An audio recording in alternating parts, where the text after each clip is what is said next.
Hi everyone, welcome back to the Crafty Author. My name is Anissa. I am the Crafty Author and today is Friday.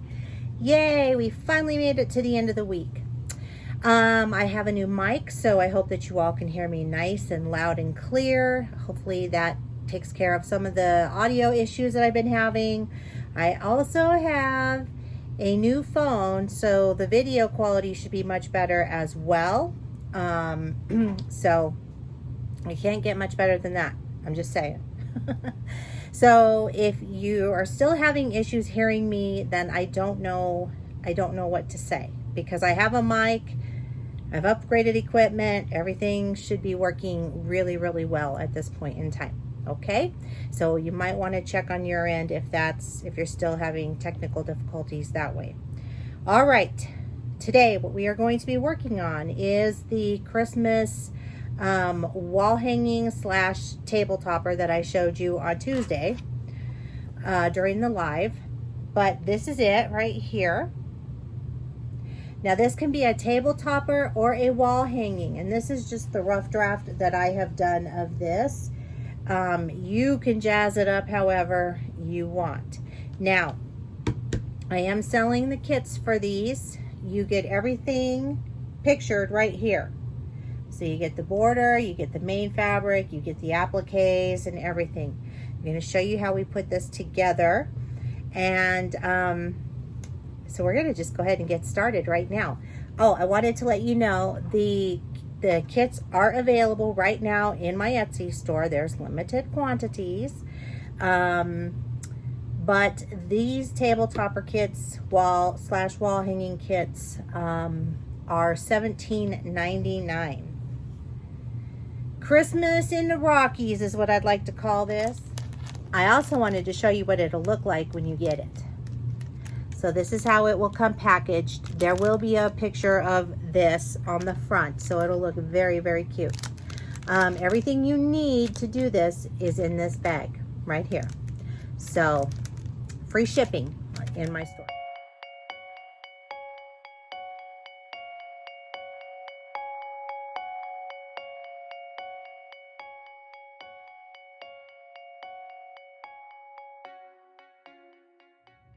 All right, so I would lay this out before you pull off the heat and bond to start pressing these down, because you want to make sure that everything is going to fit. Now, you don't have to lay it out the way that I laid it out the first time. You can lay it out differently if you'd like. And if you don't have all of these pieces, you might be asking yourself, well, how am I going to make this project? So I'm going to tell you how.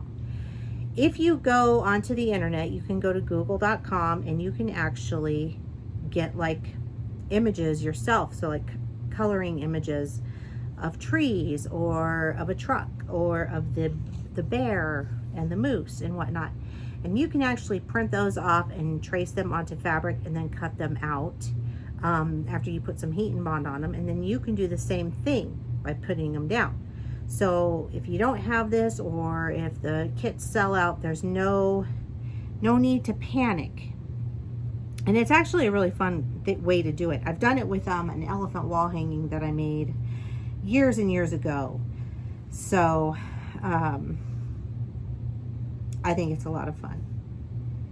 So you can figure out how you want to put your trees together here. I would be careful because you're going to put another, you're going to put a border around this, so you don't want it to be, your trees to be too far to the edge there. All right, so I'm trying to lay this out the best way that I think it'll look, the way that I think it'll look the best. And so I'm going to do it a little differently than I did the last one. I just want to show you how versatile it can be.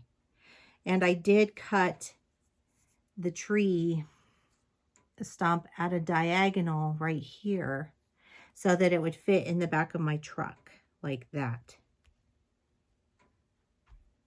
Like I said, I don't put these down until everything is good, because I don't want to be putting things here and then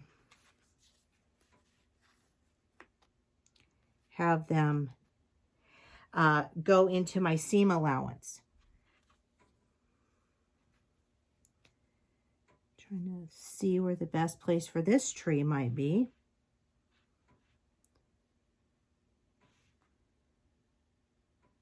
This is based on a 1/4 inch seam allowance, by the way, in case you're wondering. Here's one of my bows. I might put it on that tree, because I know that this one will go in here on that one. Or I could put this back up in the corner like I originally had it.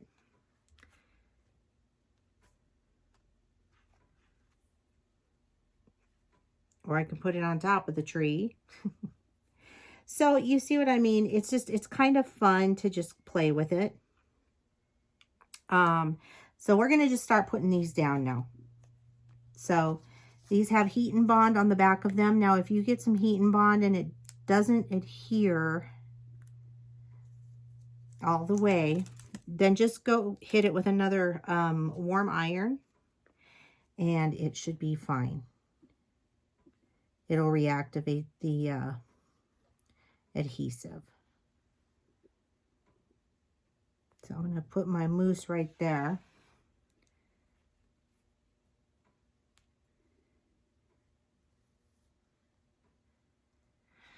And I'm going to press.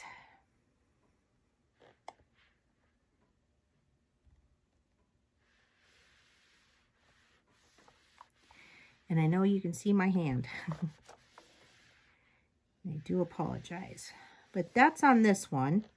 So you should be able to see the rest of them.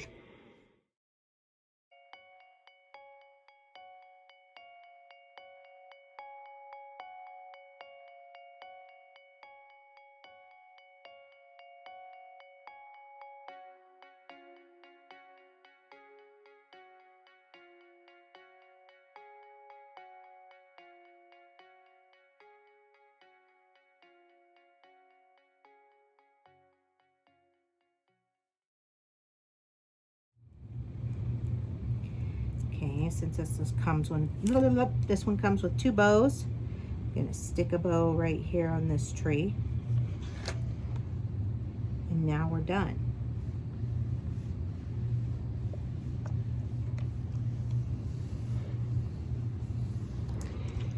So, oops, that one's hot and I moved my finger on it too much.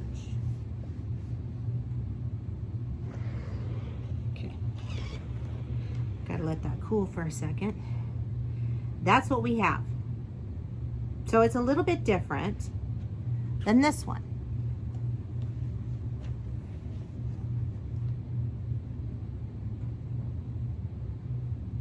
Okay.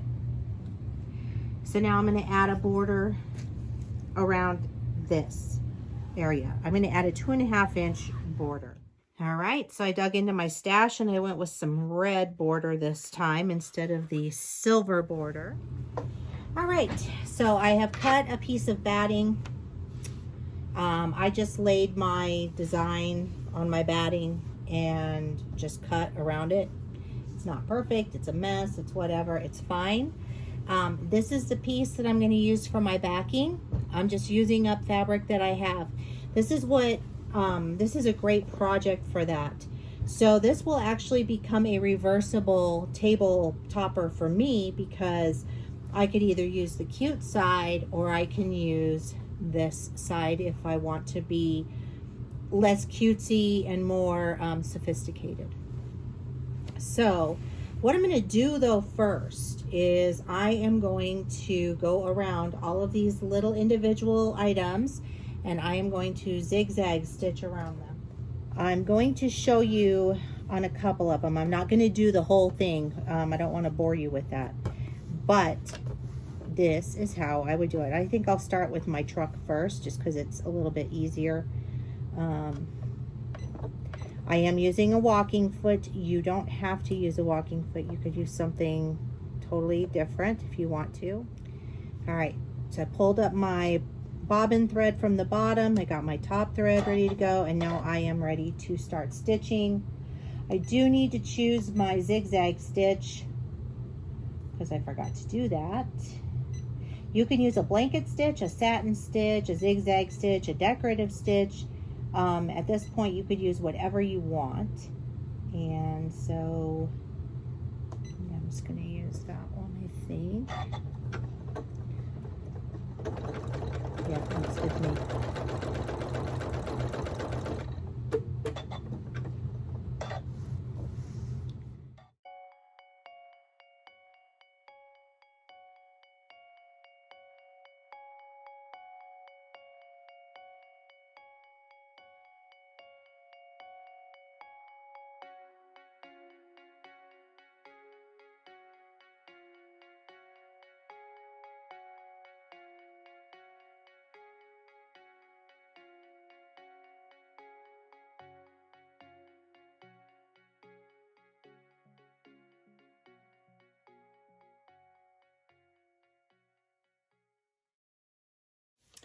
Okay, I am all done quilting our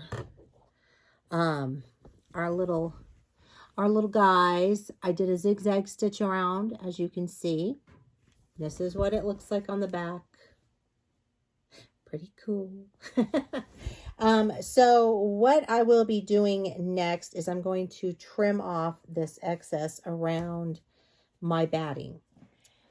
You're gonna want to make sure you press it so that it is nice and neat. Then I will put them right sides facing each other. So I am just going to pop, I'm going to figure out where I'm going to stick this. I'm going to pop a couple of pins right here just to hold this in place. And I'm going to stitch just around here. And I'm going to leave an opening, small opening here. And that's how we're going to turn it inside out. So we're just going to get started stitching. Just a regular straight stitch, and I'm just going to use my foot as my guide.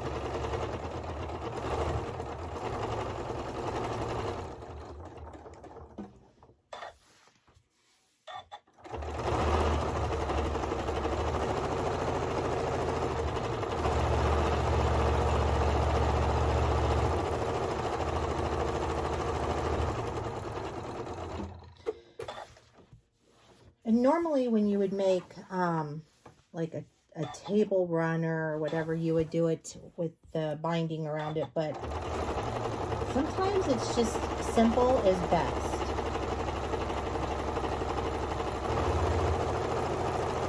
And you're going to see how fantastic this turns out. This is also really nice for wall hanging because it finishes it off perfectly.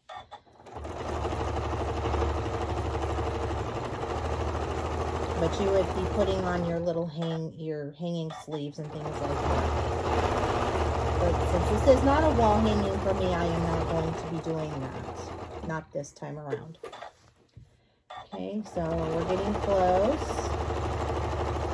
And I'm just going to back stitch right there. I'm going to pull these pins out. And I'm going to trim off the excess fabric that is around my my design. I had to grab my scissors. I brought them over here and then I left them over there. So now I'm sitting in the pink gaming chair today. My sewing chair.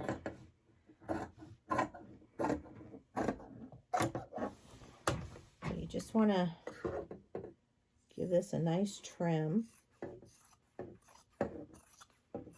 It just reduces the bulk. I mean, you could leave it if you wanted to, but I really wouldn't. I would just trim it off. It makes it easier to work with.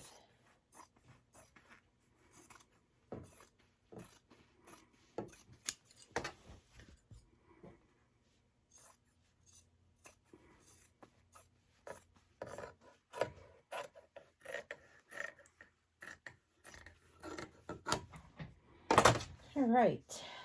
You could also trim the corners if you'd like. which I'll just go ahead and do that. If you trim the corners, make sure you do not cut into your seam because it will create a hole. And it's not fun. All right, so now we're ready to just turn this inside out through that opening that we left. So I'm just gonna poke that out there. Poke this one out. Come on.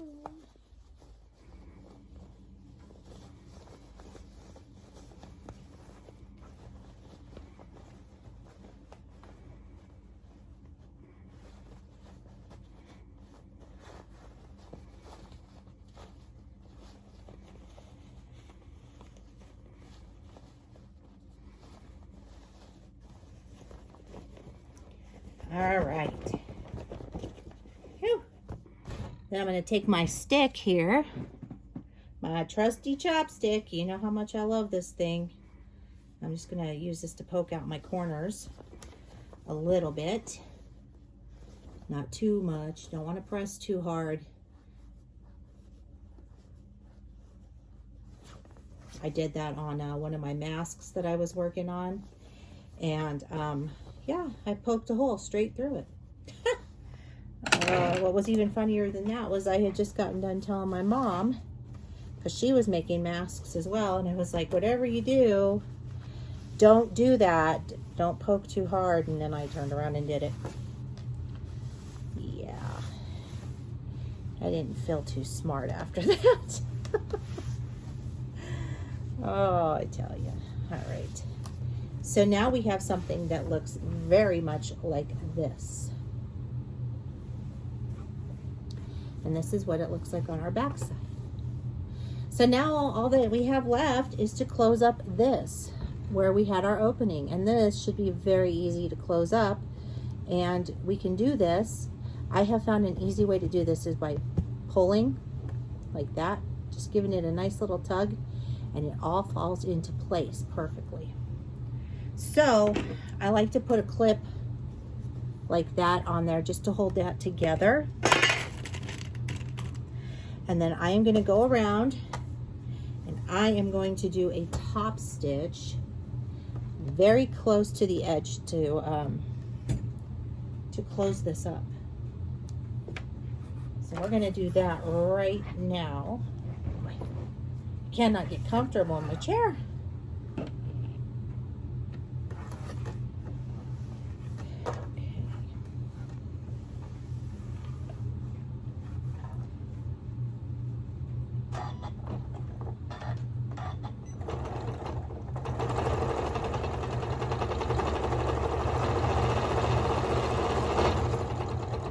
Want a walking foot for this part because you are sewing through several thick layers of fabric and batting.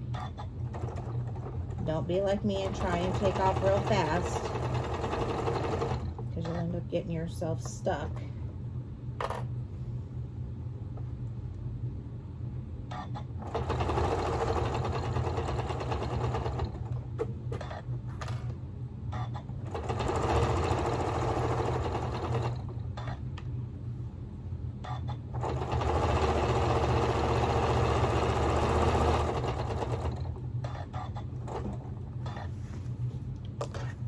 That closed it up, and it did.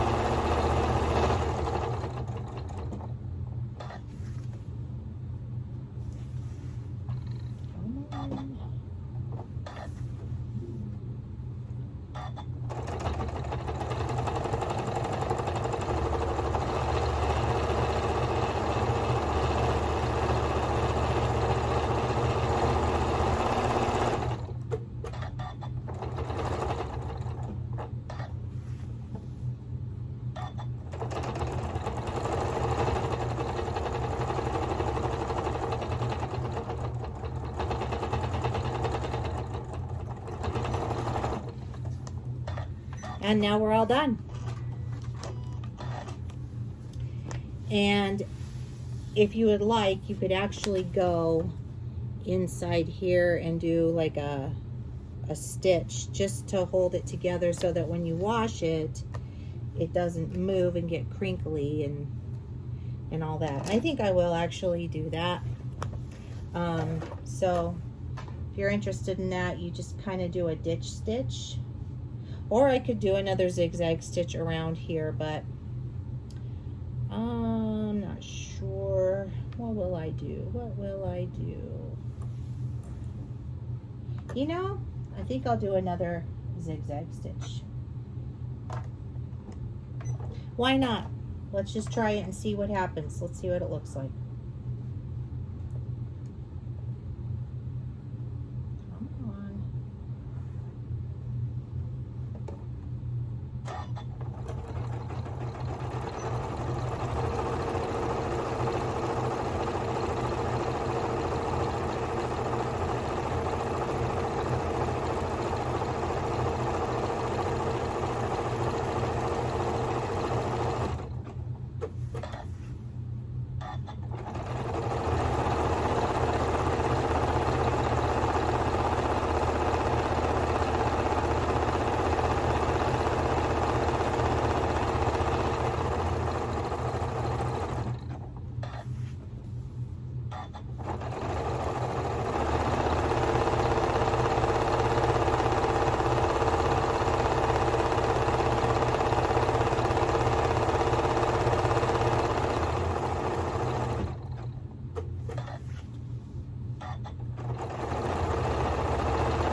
Well, I mean, maybe I should have just, you know,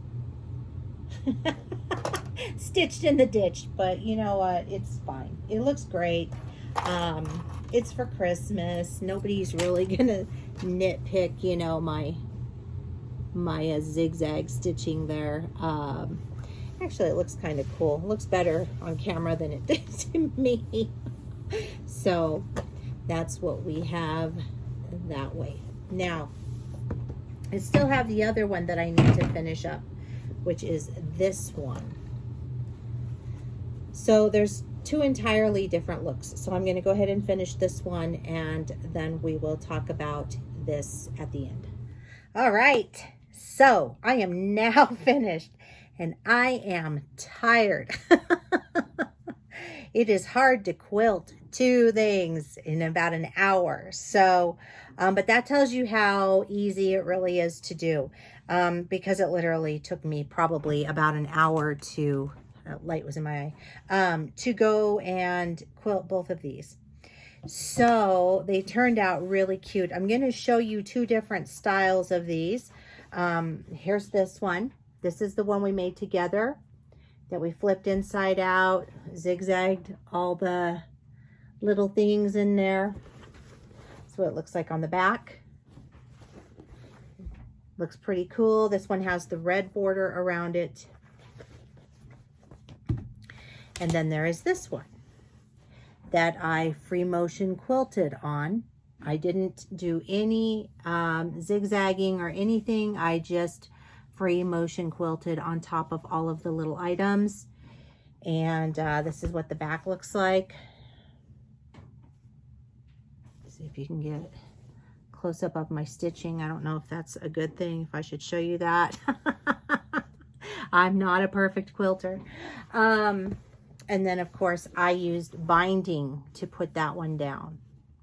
And so two different looks. Both are going to look great as a wall hanging or on my table. These two are going to be for the table. Two entirely different designs. You see, so you can see the variations that you can make with this. And I will offer up, I think I have enough for 3 or 4 of these with the red background or the red border. And I have, I think, I want to say 6 or 7 with the silver background. So These are in the Etsy store, and all I need you to do is to let me know which ones, which border color that you would like. So you'll need to specify that. And that is it for today.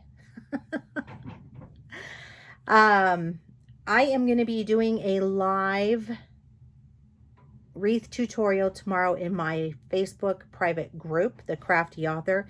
If you are not part of that, but you would like to come in and see how I make a wreath, Christmas wreaths, then you'll want to make sure that you join my Facebook group, and I will add you in there so that you can watch. Anyway, that's it.